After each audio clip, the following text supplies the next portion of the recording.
लाडक्या बहिणींसाठी खुशखबर आहे। लाडक्या बहिणींचे जे काही 3 महिन्यांचे हप्ते मार्च, एप्रिल, मे या 3 महिन्यांचे हप्ते रखडलेले होते, परंतु 15 मे पर्यंत मार्च महिन्याचा जो काही हप्ता आहे हा क्रेडिट होण्यास सुरुवात झालेली आहे।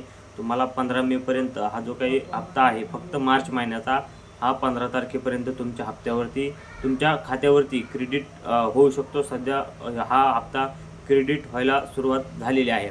आता उर्वरित जे काही 2 हप्ते आहेत मे आणि एप्रिल आणि मे महिन्याचे, याची तारीख अद्याप स्पष्ट झालेली नाही की हा हप्ता कधीपर्यंत तुमच्या खात्यावरती जमा होऊ शकतो। सुरुवातीला ज्या काही बातम्या येत होत्या त्यानुसार या तिन्ही महिन्याचा जो काही हप्ता आहे हा एकसोबत 4,500 महिलांच्या खात्यावरती जमा होणार आहेत अशी बातमी होती।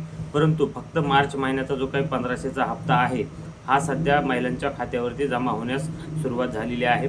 ज्या महिलांनी KYC केलेली नाही किंवा ज्या महिला अपात्र झालेल्या आहे अशा महिलांना आता या योजनेतून वगळण्यात आलेला आहे। अशा महिलांना या योजनेचा लाभ इथून पुढे घेता येणार नाही। त्यांना या 1500 रुपयाचा जो काही हप्ता आहे त्यांच्या खात्यावरती आता जमा होणार नाही। परंतु जे काय सध्या पण KYC केलेल्या पात्र महिला आहेत अशा महिलांच्या खात्यावर तुम्ही आपले खाते चेक करू शकता की आजपासून 15 तारखेपर्यंत या महिलांच्या खात्यावरती हा जो काही 1500चा मार्च महिन्याचा हप्ता आहे हा जमा होणार आहे। आता इतर जे काही 2 महिने आहेत एप्रिल आणि मे या महिन्याचा हप्ता कधीपर्यंत महिलांच्या खात्यावरती जमा होऊ शकतो याचे अपडेट्स सतत पाहण्यासाठी आत्ताच आमच्या कृषी संपदा या इंस्टाग्राम पेज त्यासोबतच यूट्यूब चॅनलला देखील सबस्क्राईब करा, इंस्टाग्राम पेजला फॉलो करून घ्या, जेणेकरून असेच जे काही अपडेट आहेत ते तुमच्यापर्यंत सतत पोहोचत राहतील।